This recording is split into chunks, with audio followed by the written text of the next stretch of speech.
कोण आहे का घरात? बोलाय काय? सरकारने स्कीम काढल्या ज्याच्या नावावर कर्ज आहे ते कर्ज माफ होणार. या या या या या बसा बसा. राजा चा कर रे पटमन. बसा बसा साहेब बसा. तुमच्या नावावर काय लोन आहे का? आहे की एक 10-15 लाख रुपये आहे की. घरात कोण सरकारी नोकरदार? घरात कोण सरकारी नोकरदार नाही, मी एकटाच आहे. रोज MIDCत कामाला जातो. दिवसाला किती कमवता? कुठलं काय हो, दिवसाची एक 250-300 रुपये हजेरी पडते की. शेती वगैरे काय आहे का?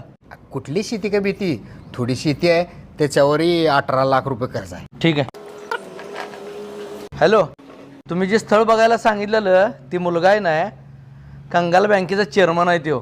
त्याला ढीगभर कर्ज झालेला आहे आणि काय तो ही करणार आहे. साहेब चेष्टा करायला तो. चला. ओ चेष्टा करायला. ओ साहेब अरे सांगा रे तुमच्या चेष्टा करायला तो रे. असलं कुठं राहतं का काय? अरे सांगून गेम केला की रे माझे. कुठले तुम्ही?